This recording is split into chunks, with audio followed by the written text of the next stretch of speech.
So guys, going forward, now let us discuss the text substitution with the help of an example. Suppose we have two header files a.h and b.h. You can see that in a.h header file, I have defined a macro max to get the maximum of two integers. And there is a function called sum whose prototype has been declared in this a.h header file. Now coming to the another header file b.h, in this header file we have hash included the header file a.h. We have defined a macro minimum ab which is used to find the minimum of two integers. And finally we have declared the prototype of another function multiply. So you can see that these two header files a.h and b.h are fairly very simple and easy.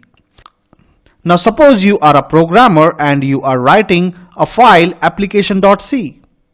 Now you want to make use of these functions and macros which are defined in a.h and b.h header file. So as a programmer, you decided to hash include the header file b.h.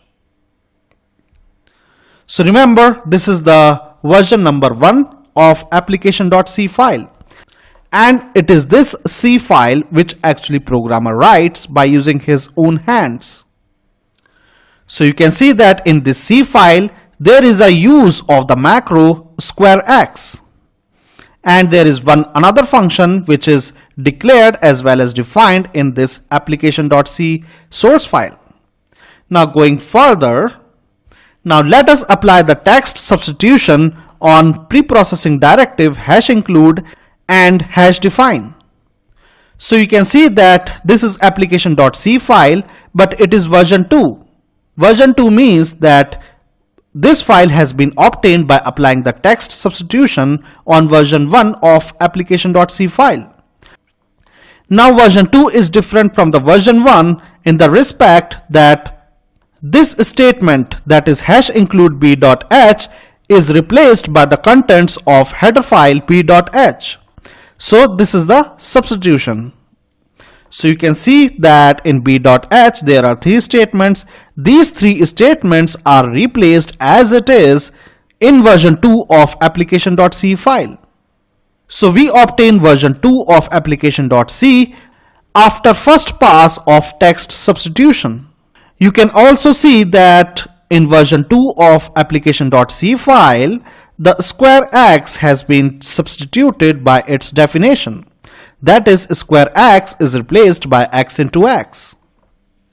Now in version 2 of application.c file, there is still one occurrence of hash include preprocessing directive.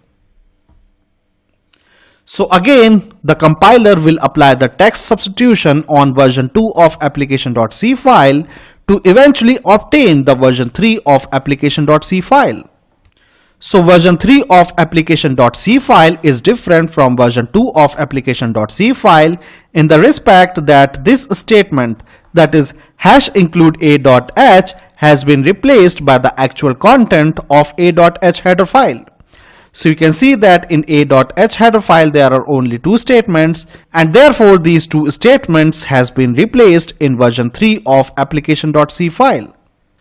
So version 3 of application.c file is the actual source file which is obtained after applying the text substitution method for the second time.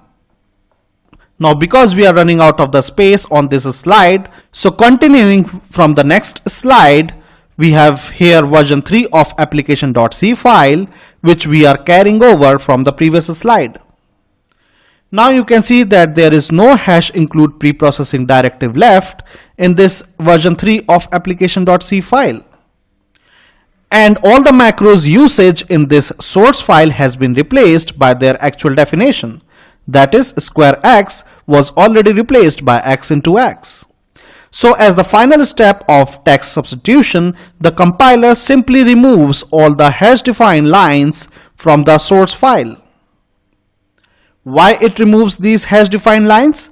Because these hash defined macros have been already substituted wherever they have been used in the rest of the source file. So the final version of application.c file which is obtained is actually version 4. And you can see that this is a very short C file as compared to actually what programmer wrote as version 1 of application.c file. Now you can see that in this application.c file, there is no hash defined preprocessing directive, there is no hash include preprocessing directive. So it means that the compiler is done with the text substitution. And now the next thing that the compiler will do is to actually start compiling version 4 of source file application.c. So you can see that version 4 of application.c source file is actually the final compilation unit which the compiler will compile. So from this example we understand that how compiler performs text substitution on a source file in multiple passes. And after performing all the text substitution, the final version of the source file is actually the file which the compiler then consider for actual compilation. Also note that there will be no hash defined and no hash include preprocessing directive in the final version of application.c file which the compiler will eventually compile.